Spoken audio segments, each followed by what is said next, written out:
yaitu menampilkan data yang sebenarnya dan bukan dibuat-buat dan dilengkapi dengan gambar objektif dan dilengkapi dengan gambar objek yang jelas.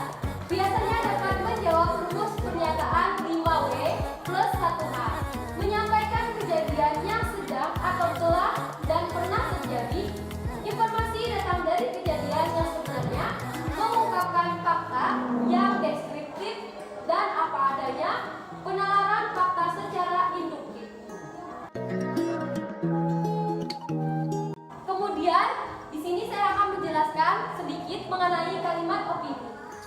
Kalimat opini adalah kalimat yang dipengaruhi data pendukung atau konteks di dalamnya, bersifat subjektif dan bergantung pada kepentingan tertentu yang disertai dengan pendapat, saran, dan kalimat berupa uraian penjelasan tidak berasal dari narasumber, melainkan bersifat personal, berisi pendapat tentang peristiwa atau fenomena yang terjadi, memberikan pandangan peristiwa yang belum pasti terjadi atau bisa terjadi di kemudian hari, hasil pemikiran atau pendapat seseorang atau kelompok terhadap isu tertentu. Informasi yang disampaikan belum memiliki pembuktian yang konkret, ditandai dengan penggunaan kata-kata seperti bisa jadi, sepertinya, mungkin, harusnya, dan sebaiknya. Opini biasanya diungkapkan secara argumentatif dan persuasif. Penalaran opini menggunakan pendekatan deskriptif. Nah, untuk perbedaan dari opini dan fakta, perbedaan opini dan fakta adalah: 1.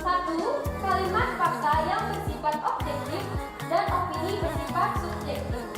Yang kedua, kalimat fakta dari kenyataan yang sebenarnya terjadi, sedangkan opini memperlihatkan peristiwa yang belum terjadi. Yang ketiga, kalimat opini tidak ditambahkan data pendukung, berbeda argumen. Yang keempat, opini berisi kalimat pengandaian yang menggunakan kata kalau, menurut saya rasa, sepertinya, sebaiknya, mungkin, jika, seharusnya, dan masih banyak lagi. Dan yang kelima, opini menunjukkan peristiwa spekulatif dan berisi argumen sendiri.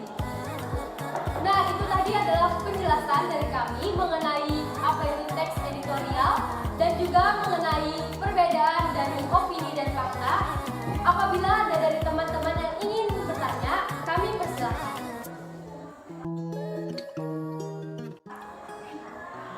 Baiklah, saya akan bertanya dari kelompok 4. Nama saya Negeri Tiani. Pertanyaannya, menurut kelompok kalian, teks editorial berisikan apa saja? Ya, baik, terima kasih kepada Endang yang sudah bertanya. Di sini kami akan menjawab pertanyaan dari Endang yang akan dijawab oleh teman saya Betty Owita. Teks editorial berisikan pendapat, pandangan umum atau reaksi mengenai suatu peristiwa atau kejadian, berita aktual yang menjadi sorotan masyarakat. Apakah jawaban dari kelompok kami sudah jelas? Ya, jelas sekali. Terima kasih. Terima kasih kembali kepada Endang yang sudah bertanya. Kemudian, apakah ada lagi dari teman-teman yang ingin bertanya? Ya, perkenalkan, saya dari kelompok 2. Nama saya Patricia Esterina Mulyani. Ingin bertanya, kenapa opini berbeda dengan fakta? Ya, baik. Terima kasih kepada Patricia karena telah bertanya. Di sini saya sendiri yang akan menjawab pertanyaan dari Patricia, yaitu kenapa kenapa opini dan fakta itu berbeda. Nah, untuk perbedaan dari opini itu tidak berasal dari narasumber dan berisikan pendapat, saran, dan kalimat berupa uraian penjelasan, bersifat personal, berisikan pendapat tentang peristiwa atau fenomena yang terjadi, memberikan pandangan peristiwa yang belum pasti terjadi atau bisa terjadi di kemudian hari. Nah, untuk kalimat fakta sendiri itu berisikan data-data yang akurat mengenai waktu, tanggal, tempat, dan pastinya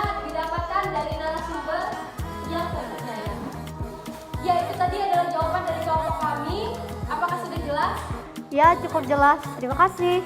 Ya, terima kasih kembali kepada Patricia sebagai perwakilan kelompoknya yang sudah bertanya kepada kelompok kami.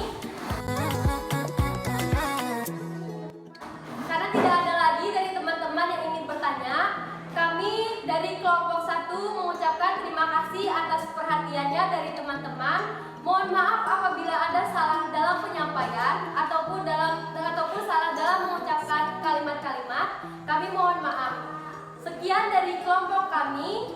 Wassalamualaikum.